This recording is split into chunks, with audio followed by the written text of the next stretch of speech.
Ryan, thank you again, man. I do appreciate it a ton. And, I think this is a big one for me. I've been following your message for about a year and a half now, a little bit more and more intently as the world has gone around its turns here the last few Yeah. months. Yeah.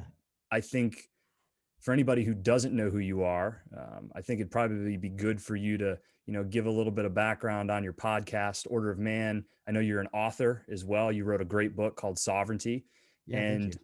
your message hits on what I think is a serious problem and a growing problem in society in general. And I think one that if you look at other countries and you even look at troubled parts of our own country, there's a commonality, and it's the lack of masculinity, the lack of maybe father figures, examples that I think are centerpiece to a functioning society in the way that we know it. And so I commend Yeah. you, and certainly would love to understand what inspired you to go down this road. Yeah. I mean, I wish I could tell you I had noble intentions, and I guess I did. They weren't unnoble intentions, but I really started the podcast with the goal to have conversations with men that I was inspired by. I've never professed to be the epitome of masculinity or assumed to that I know everything about what it means to be a man. I'm on the journey myself. I've got 4 kids. I've been married for, it'll be 17 years this year. I've got a couple of different businesses that I run, and I have my fair share of struggles. And so I thought, if I start this podcast, this will be an opportunity for me to have conversations with high caliber men. And at the time, they had no good reason to be able to have a conversation with me. So I thought, well, I'll just publish this and make this available to whoever wanted to listen. And I thought it'd be 4 or 5 people.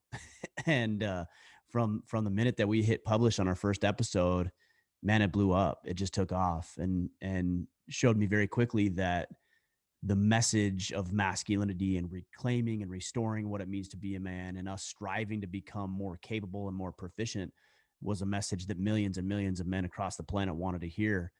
So, yeah, I mean, I may have started the movement, but in a lot of ways, I feel like I'm being called or compelled or led by the desire to step up as a man myself and to help other men do the exact same thing.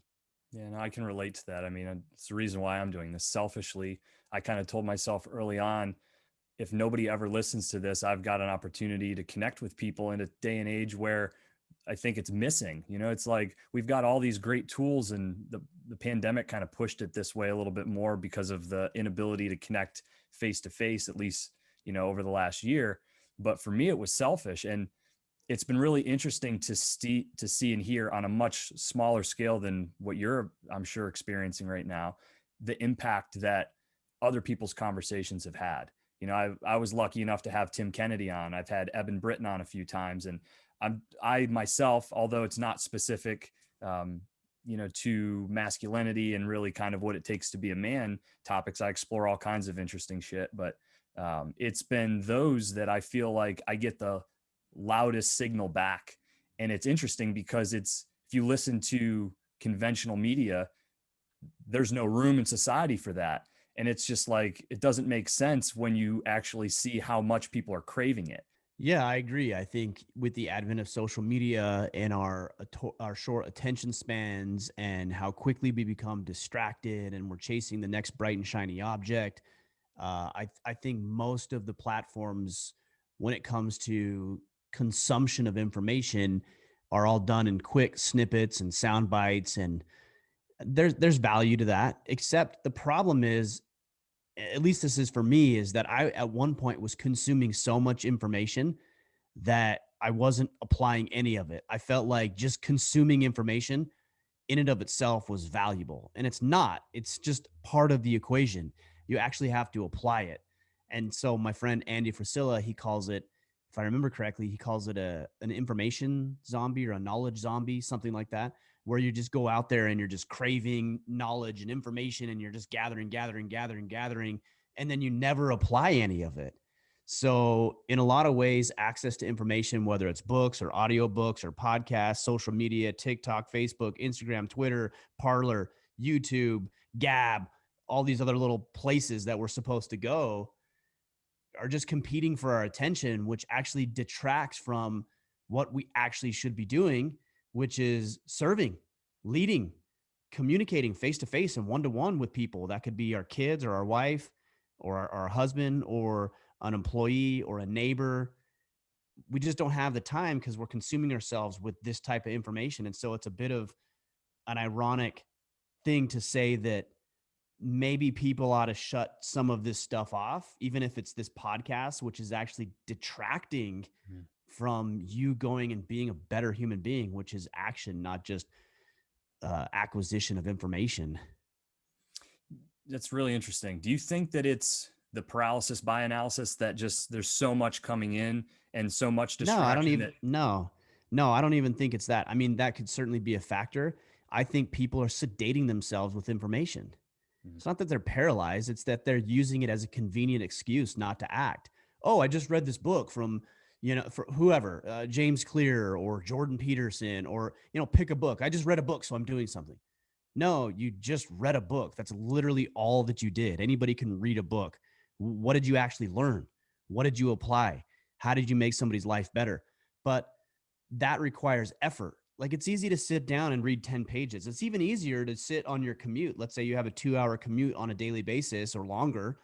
It's easy to just mindlessly listen to some audiobook. I'm not saying it's wrong, by the way. It's not wrong.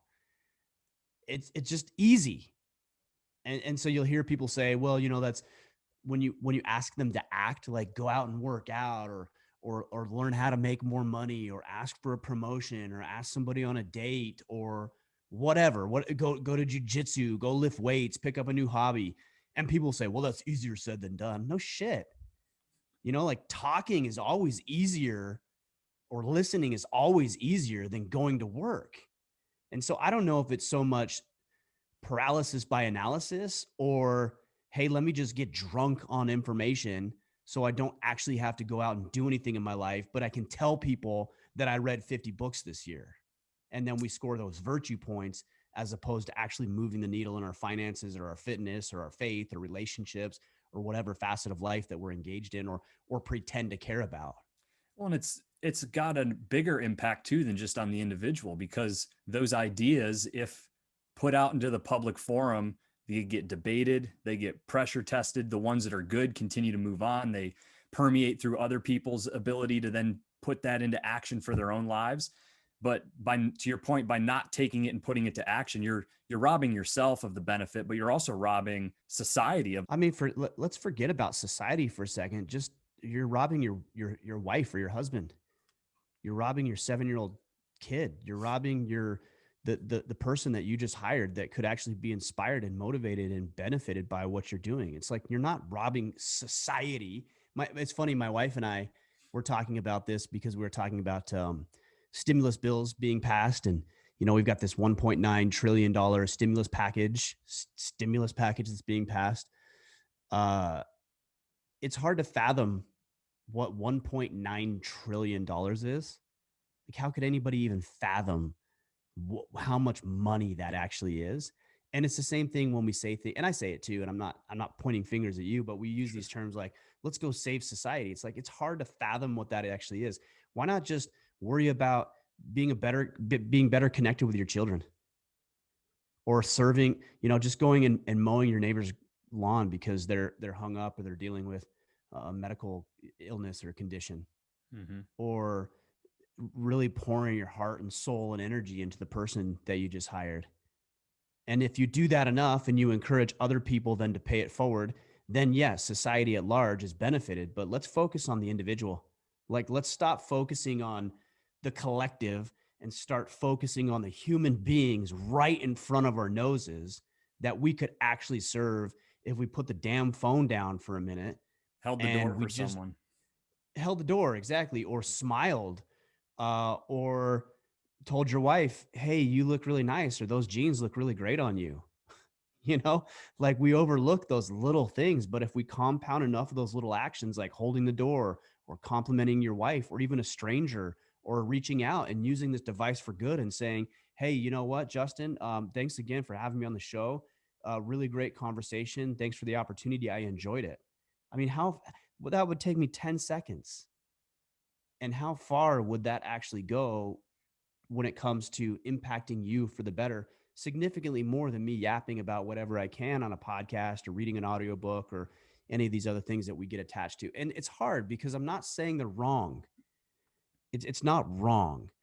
It's you just don't want to be an information junkie. And I make the distinction between information, or I should say knowledge, and wisdom. Knowledge is a consuming the information. I know, right? I know what 2 plus 2 is. I know American history. I know how to play the guitar because I see the guitars up behind you. I know. Wisdom is applying it. So I might know the chords. I might say, well, that's a C or that's a G minor or whatever. But then if you ask me to actually get on the guitar, like I'd have no idea how to do that. That is wisdom. It's the application of knowledge. And I think we should be striving more for wisdom than just knowledge in and of itself. Do you think that that's fueled it all back to the social media where there's just in society there's no value put on those individual actions, and that the value in society's terms is more on that how do I impact something bigger through intellectual thought as opposed to through action and doing what you can do on an individual basis? It's a ruse. We do it to ourselves, though. Like we delude ourselves into thinking that we're actually moving the needle. Like it feels good to read a book. You feel proud of that, and you should. There's value in that. So you read a book and you're like, I'm better. Well, are you? Are you really better? Like, what did you learn? I don't know. I don't remember any of it. What did you apply? I don't know. I just kind of skimmed over it as quickly as I could so I could check it off the list. So I think we're fooling ourselves is I think what we're actually doing, because it's easier, right? It's easier to say I read a book or I listened to a podcast or I learned about something than to say I actually went out and did it. And it also poses less risk too, because it's less risky to read a book than it is to apply what you learned. It's less risky to learn about human dynamics than it is to go out and actually interact with human beings where you face risk and ridicule and rejection. There's no pushback from the book. There's none. There's none whatsoever. It's less risky to read a book or gain some information or knowledge or watch a video on physical fitness than it is to actually go to the gym and put 300 pounds on a bar and try to lift it off the ground. That's more risky. So we don't want to do that. And we can get into why we don't want to do that, because there are very specific reasons why we don't want to do that. And so but we also don't want to tell ourselves we're inadequate. So we say, well, this is just as good. Yeah, no, and I'd be curious too, the whys from your perspective. The reason I keep going back to like society in general, and I grew up in a very small northwestern Pennsylvania town, like very, 8,000 people, possibly. Next closest town was, 30, 40 miles away. And those types of attributes for the most part were celebrated by individuals, because you knew your neighbors, you knew everybody. There was a intimacy amongst everybody that you saw at the grocery store, that you saw at church or at school. Your mom went to school with your teacher. And now that I've moved away, I've lived in big cities. I've kind of settled down in the suburbs of Pittsburgh, still larger area than where I was. And there's less of that because you're not going to see the guy who you held the door for at the convenience store. You're not going to, run into your teacher or your colleague at work because there's just too many people. And I've always thought about that, and certainly not as it's the entire problem, but it fuels the problem when you have that, ability to be like, well, I'm never going to see him again. What's it matter? Right. Yeah. I mean, so we have been programmed to, well, I don't know. Yes. Part of it is programming, but part of it is just the hardwiring of our biology and our makeup to want to be acknowledged and rewarded for the things that we do. So if you, like, we have these things called humble brags, right? Where you do something kind or nice or respectful for somebody else, and then you brag about it on social media. Okay. So it doesn't diminish what you did. I think what you did is still valuable, sure. But why did you do it? What was the motive? Was the motive because it was the right thing to do, or was the motive because it was self-serving and somehow you'd score some virtue points? And I'm guilty of it too. Same thing and go back to reading. Did you read because you wanted to learn the information, or because you wanted to post about how many books you read in 2021? Like what was the actual motive? And I think we ought to ask ourselves, when's the last time we did something because it was intrinsically valuable, meaning we just enjoyed it. We were just present in the moment. We did it not for accolades, not for recognition, not for the clever social media pic or caption, but that we just did it. Like, again, I go back to your guitars. I see the guitars in the background. Like, when's the last time you sat down and you just played the guitar? You didn't do a recital. You didn't post it. You didn't talk about how incredible these guitars are. You just played because there's value in just playing. Yeah. About 20 minutes before you popped on. And that's great. Yeah. That's what we should be doing. And our lives would be so much more enriched if we did that. If we played the guitar or we painted a picture or and I see a football, you went out with your friends and you just, or your son, and you just played catch, not to post about how great of a father you were, but just because I want to be here with my son and I want to play catch with him. Mm-hmm. Like, I think we just need to get back to that. And it's a hard line to walk because, especially from your perspective and mine as well, part of my job is putting this information out online so that people will be inspired. I do want to inspire people, and I do want them to see the things that I'm doing well and the things that I'm not doing so well, so they will be inspired to improve their own lives. So there is a fine line between attempting to inspire and motivate others and then just doing it solely because you'll get some sort of notoriety or accolades that come with the activity. It strips away all of the richness of our lives when we're doing it for the wrong reasons. Yeah, no, that's the conundrum that I battle with constantly. It's like I'm ultra aware of people's perception, and I try to block it out as much as possible, but I'm always asking myself that question. Why am I sharing this? Do I, and as I'm growing and getting more people who do respond and provide feedback, it helps, right? Because then you start to understand that it's impacting on an individual basis for people.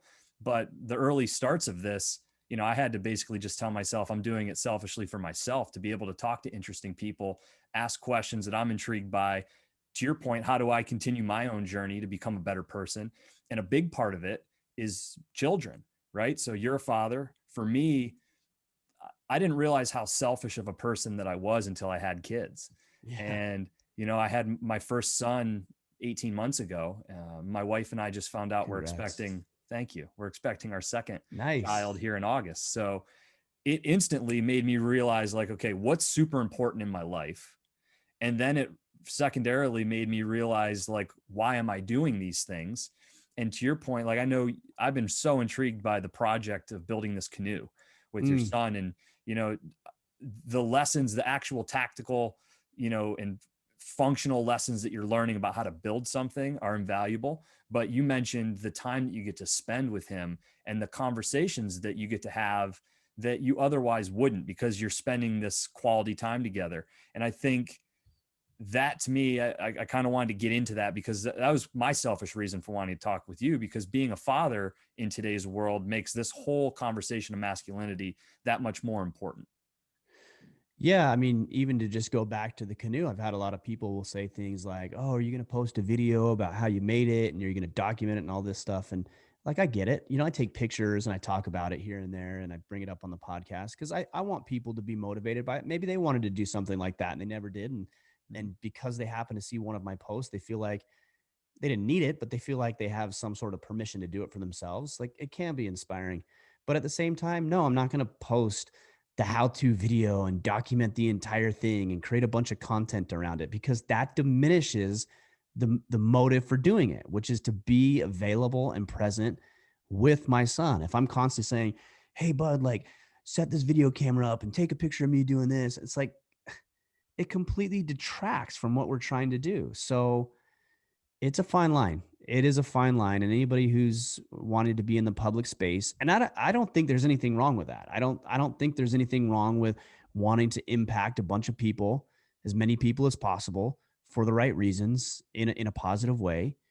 You just have to balance it out with being present for the individuals, not the collective, but the individuals who really will be impacted by the decisions and the things that you're doing. Mm-hmm. So you've been doing the podcast now for what, over 2 years? Oh no, I've been podcasting for 6 years. 6 years. Okay. Wow. Yeah. I'm really late to the game. I followed back to like mid 2019. I thought you were doing it a little bit Oh before that. yeah. No, I started in March of 2015. So I think in the next, I don't know, couple of days, we're on our 6 year anniversary. So we've Oh, done wow. over 700 podcasts at this point. And yeah, we've been going on for a little while. So without asking you, who the most impactful person you've spoken with has been, I'm sure there's been countless. I looked through, a number of them. What is, if there is a common theme or thread between all these very successful men, that characteristic that they hold that you think has been pivotal in them being the person that they are? Responsibility. I mean, these are individuals who don't blame their circumstances positively, negatively, or anywhere in between on anybody or any other factor. It rests solely on their shoulders, which is a real weight for a lot of these guys. David Goggins is a perfect example. I had the opportunity to sit down with him and talk with him face to face, and he'd be the first to tell you. And he told me it's not easy. He said it's not easy to be Goggins. It's not. It's not easy to be that guy because he doesn't blame his life on anybody else. Andy Frisella, another one. A lot of people familiar with him. He doesn't blame his circumstances on anybody else, but the amount of weight that he is capable of shouldering, and I'm talking figuratively and literally too, he's a big Yeah. guy, um, is something that would crush most of us because most of us aren't willing to get under the bar, again, literally or figuratively. We blame it all. It's the president, it's the economy. My wife's a bitch. My husband's an asshole. My boss is a jerk. My this is that. Okay, well, maybe some of that is actually true. And so you think you're the first person to have a boss who's a jerk? You think you're the first person to have a president that you don't agree with his policy, and you think that's the reason you're struggling? You think you're the first person that had to deal with having a Burger King right across from their office space, which I did at one point, and I blame Burger King for getting 50 pounds overweight. Like, do I think I'm the first person who had ever had to deal with that, or that no other person has ever been able to overcome any of those things? Like, that's ridiculous, But it's really easy to do that. But the overarching theme that my guests have is that all of them take ownership and responsibility of their lives, and when they mess up, they don't wash it away. They don't justify it. They don't make excuses. They don't recite clever little catchphrases like failure is learning or fear is false evidence appearing real. They're like, no, this is it. Like, I failed or I'm afraid. And they called it like it was. And then they created a solution to deal with it. And they're all better off for it, which is why they're performing to the level that they're performing. Mm-hmm. Yeah, it's scary when you put it that way, because that is the exact opposite of how society is right now. Nobody wants to take accountability for anything. Everybody wants to pass the buck. Right. And there's almost currency in being a part of the victim train. Not almost. There 100% is. Whether it's job opportunities or social media accolades or the notoriety or their 5 minutes of fame, like there is a genuine currency available to those who want to be victims, which is why there's so many perceived victims. For me, it's not about trying to deliver what these platforms want to hear. People who want to listen to me are going to listen to me.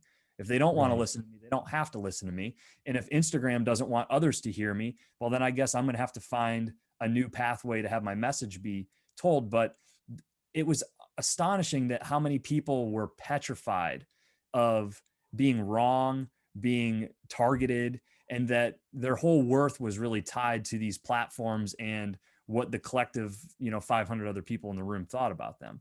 Yeah, And I mean, it's pretty pathetic to be somebody different than you actually are because for any reason, because you're trying to gain accolades or game the system. That's weakness. That's cowardice. I'm not interested in being somebody that somebody else dictates.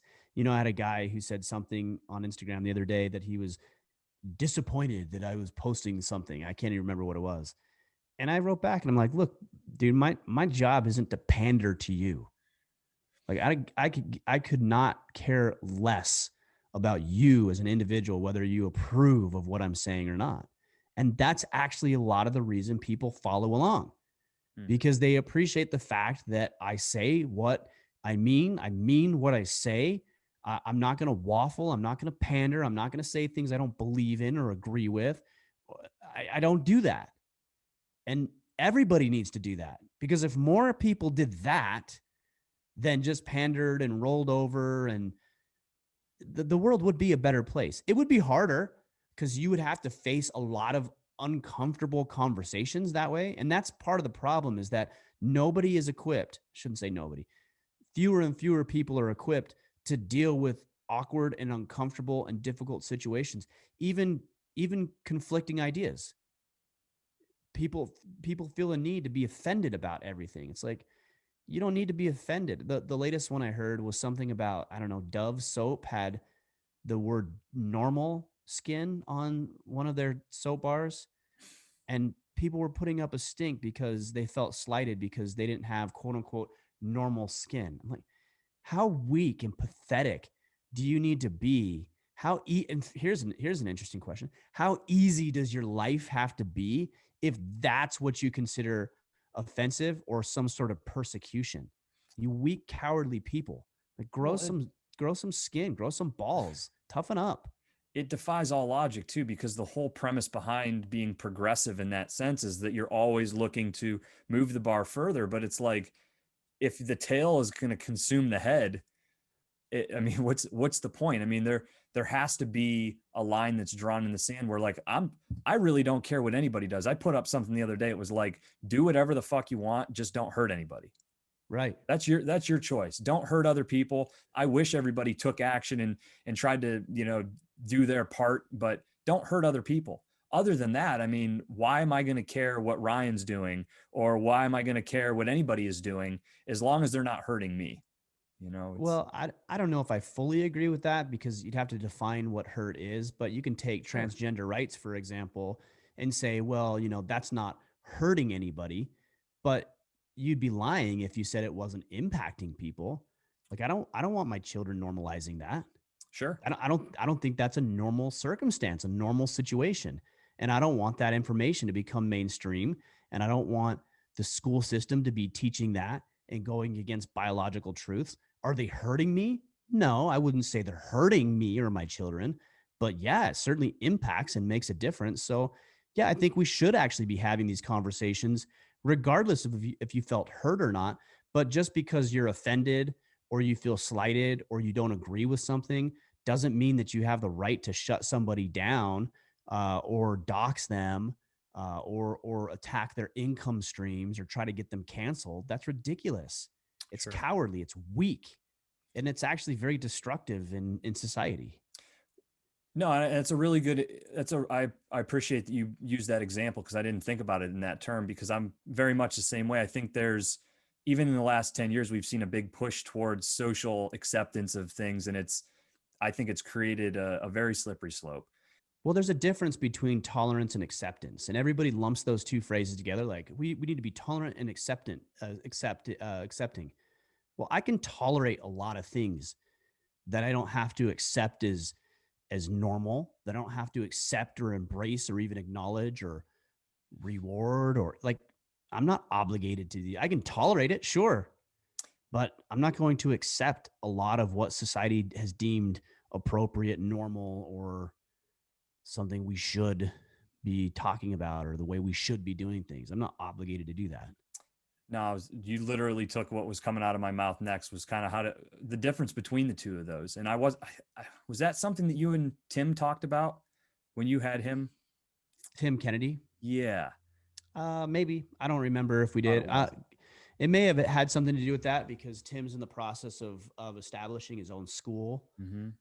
So it maybe had something to do with that. I don't know. Kip and I talked about that on our podcast a week or two ago as well. So it's probably somewhere in there. Yeah, because it was that. I also, you had mentioned something, or maybe it was him, around toxic masculinity, and because that Mm, term gets used so loosely, and yeah. probably more so to define what it is that you do, as opposed to what I think real toxic masculinity would be, which, beating your wife or intimidating a child or using the traits of masculinity to bully somebody, as opposed to be proud of those things and put them into use in your life.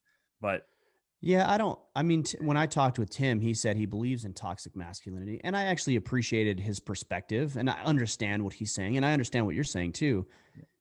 Is using masculine traits and characteristics to put people down, to bully, to intimidate, to coerce, to strong arm.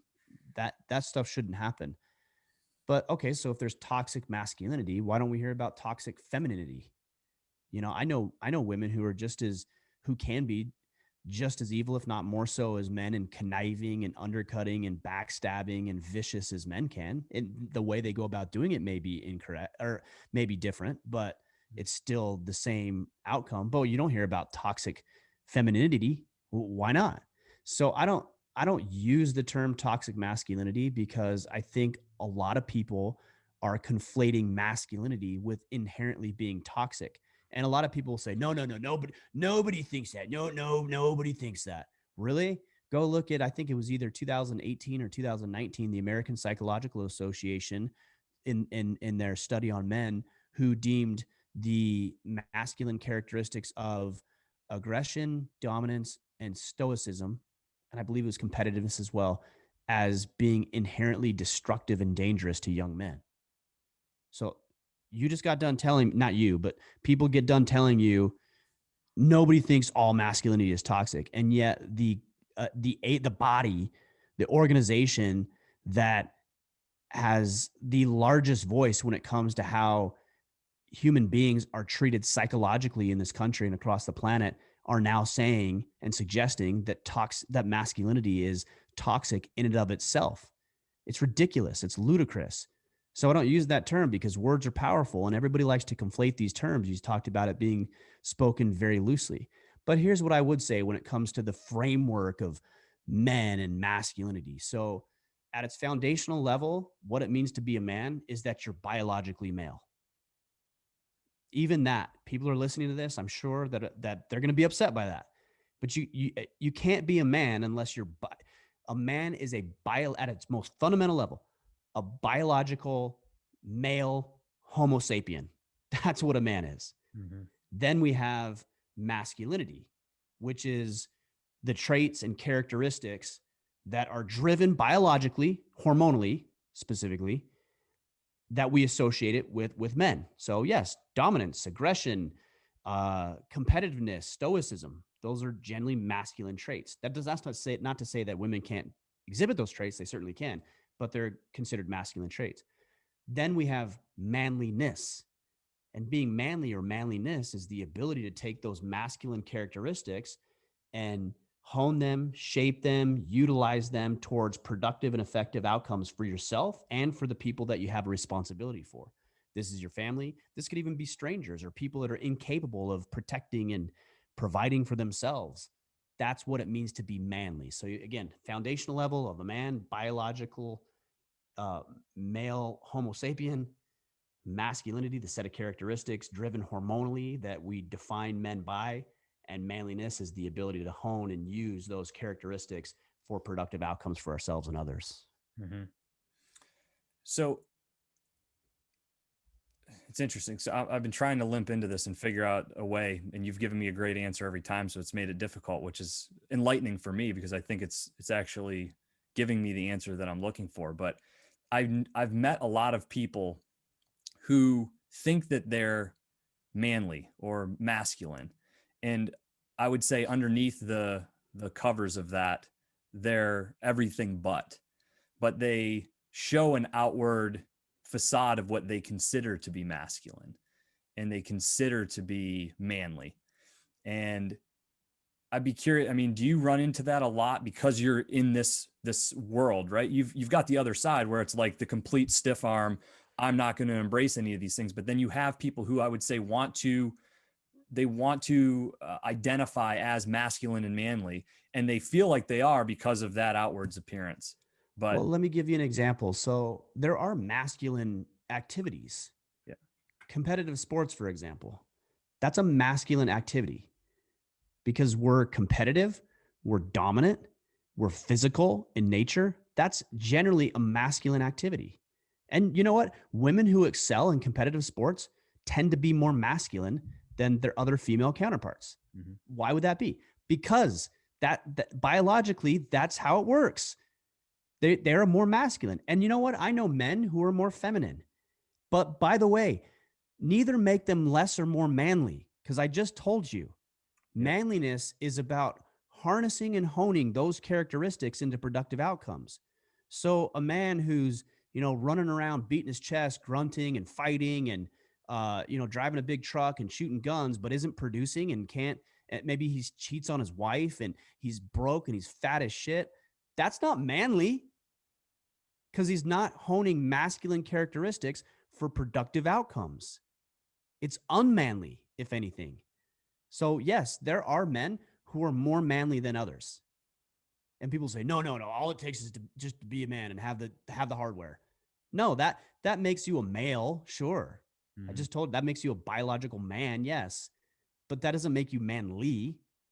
You want to be manly? Take those skills, take those characteristics, and direct them at something.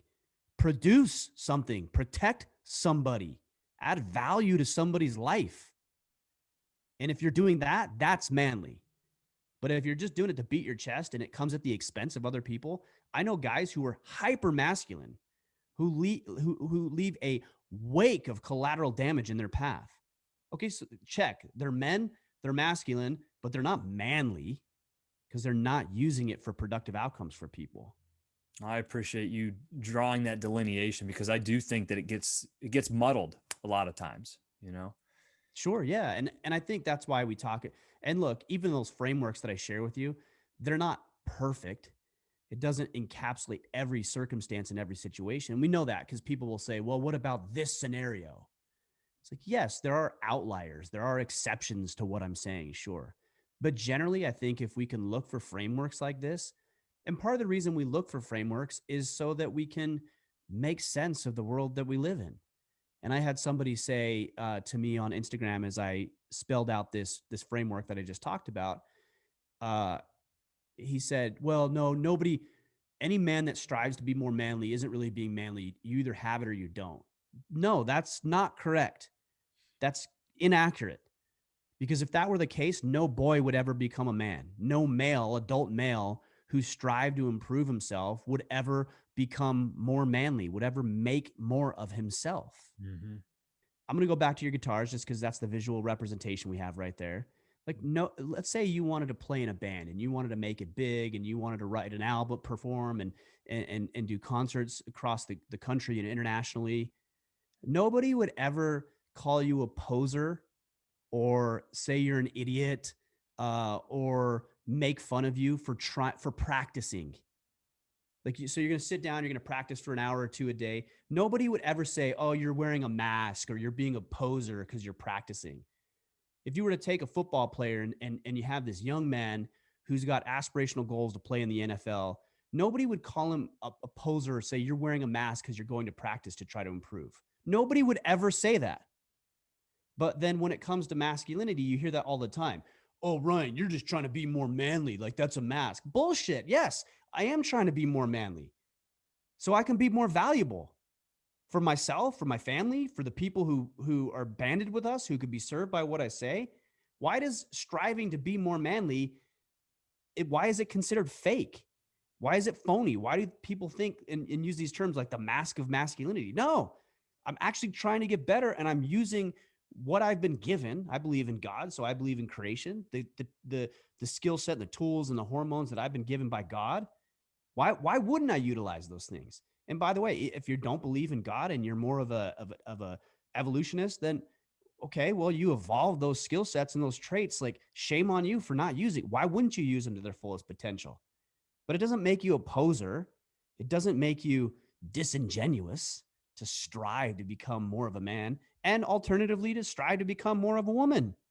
That's Or not to wrong. That's right. That's the right thing to do.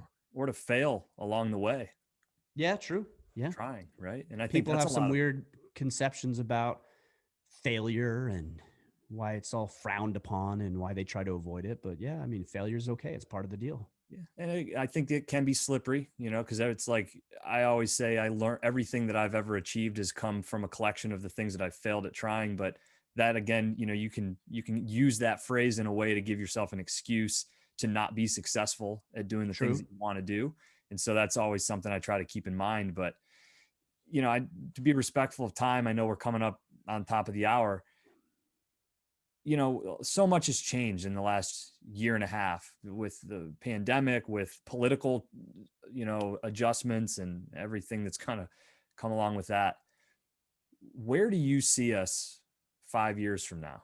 I mean, are we on a path where this is going to get way, way more combative, and where it's even more important to hold firm in your truths as far as, whether it's masculinity or anything else? Or do you think that just the ebbs and flows and kind of the pendulum effect, so to speak, that within 5 or 10 years, this is going to push back really hard? I mean, I always think there's a pendulum, right? You get from one extreme to the other extreme. And I think the best thing that we can do is limit out the highs and lows, because you're always going to have the ebbs and flows and the highs and the lows and the extremes on both sides. And what I think we should be striving to do as individuals is to round out some of those highs and lows. Like, I don't want to go so far this way. I don't want to go so far this way. I kind of want to just operate in here. And I actually think that's healthy. Like, we have to have the give and the take and the push and the, because if we're not experimenting or testing with boundaries and the consequences of our actions, then like we're missing out on untapped potential that we could otherwise tap into to create better outcomes for ourselves. But I think what we do mostly as humans is we wait until something's catastrophic. We wait until it's too far. The pendulum has swung too far, and there's very dire results. I mean, and I'm not speaking in hyperbole here. Millions, hundreds of millions of people over the course of human history have lost their lives because the pendulums have swung too far. That isn't hyperbole. That's fact. That's history. And I think that if we just allow things to go as they're going, that the pendulum will swing too far. But there's nowhere written that says it has to. We can course correct now. We don't have to wait until there's dire or tragic circumstances and situations. And I think we've got, in this country in particular, we've got a document that has actually allowed us to be able to not only live and enjoy the freedoms that we currently have, but will continue the freedoms that we currently enjoy. And that's the Constitution. That's the Bill of Rights. And we need to be able to defend those things and talk about those things and stand up for those things and uphold the Bill of Rights and the Constitution. And if we do, I believe that we'll actually stay on the right path. But if we don't, and we continue to overlook it, and we continue to deviate, and we continue to be arrogant and think that this time's different, we're better, then we're going to find ourselves in a bad situation. People are going to be fed up with each other. I don't know if that leads to civil war. I do know it leads to death. I We've don't know if already it's seen civil that. war. I don't know if it's famine. I don't know if it's conflict with foreign countries, but it certainly leads to death. It leads to financial destitution. It leads to depression and suicide. It leads to addiction and drug and alcohol. It leads to fatherless homes. It leads to poverty rates. It leads to diminishing economic returns. We know what happens. Well, think of you just rattled off 5 or 6 impacts. Think of the collective toll that that's going to take on civilization compared to the collective toll of people getting sick from a virus. That's really Yes. the aggregator of all of those said outcomes. Well, It I don't blows my think it's mind. the aggregator necessarily. Well, maybe. I guess I would need to understand what you're saying. I don't think it's a result of the virus itself. I think it's a result of the response to the virus, and I believe that that's very calculated Mhm. in order to gain and seize power. I mean, we could talk for hours and hours about that, Yep. but I think the response is very calculated, very intentional, very deliberate, and it's going to be hard to get people that have a little bit of power. That hall monitor in high school when you gave that kid just a little bit of power, how it went to his head. Never It's is going to hard get. to give somebody that little bit of power and say, "Hey, you need to give that back now. You need to give that back." But it can be done. I mean, George Washington is a great example. He's somebody who could have been king of the country, and yet he relinquished that when he was done. Said, "Nope, I don't want it. I'm done." But for every one of those individuals, there's an infinite number of individuals who said, give me a little bit of that power and got a little taste for it and will never, ever, ever relinquish it. Oh, no, you're right. The fear for me is that a guy like George Washington is all of a sudden somehow, and people like him, turned into the enemy. And I think when there are pillars that we should be looking back on, for example, that's to me, when I hear the cancellation and when we were on the whole monument teardown, it's like, okay, I understand people's feelings, but there's a bigger problem here. And I think it goes right to that. If you remove your idols, I heard it, I think the saying is like, shit, now it's I fucking lost it. It's about like sitting on the shoulders of giants. Mm. If you're a dwarf, to be able to sit on the shoulders of giants. People are laughing at this, and I'm going to get canceled just for talking about that. But go look it up. It's written much better than I just tried to explain. But I think it speaks to that it's very easy to criticize and judge people based on the quote unquote morals and standards of today. But Oh yeah, I mean, very careful. our grandchildren or our great grandchildren will look at us and they'll probably hear elements of even this conversation and be horrified by what it is we're talking about. Or maybe they'll see this, this deer skull or this ram skull behind me and think, "Oh my gosh, what a barbarian!" What a murderer.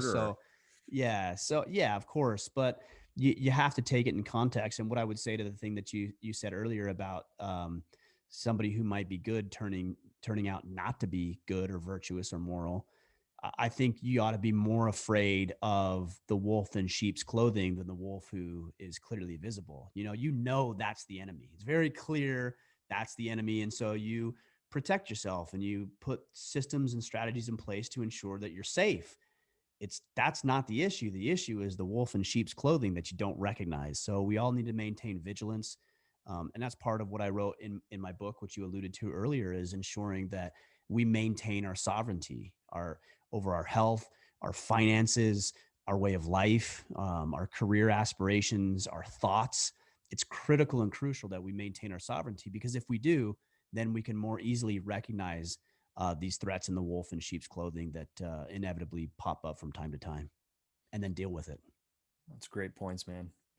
Thank you so much for taking the time Yeah, you bet. on Thanks here for the today. opportunity, man. Great conversation. I love talking about this stuff. Yeah, no, your insight is very unique and it's very much appreciated from my standpoint, and I've taken a lot from it. Um, Books on Amazon, right? Yeah, Amazon is the best place. Amazon or Barnes and Noble, wherever. I know a lot of people right now. I've had a lot of people say, "Hey, I want to get your book, but I don't want to get it on Amazon," which I can actually appreciate. But yeah, I think Barnes and Noble. There's a couple other booksellers online that you can order it from. So wherever you order books, you can find it. An Order of Man podcast. You've got some big I saw Ethan Suplee coming up. Yeah, he came on. We recorded a couple weeks ago. Granger Smith, I recorded with a day or two ago. So yeah, we've got some powerhouses coming in. It's been an incredible path, and there's a lot of insight to be shared from these guys. Well, I'll certainly be tuning in. It's one of my new favorite podcasts to listen to more and more Thanks, each brother. time.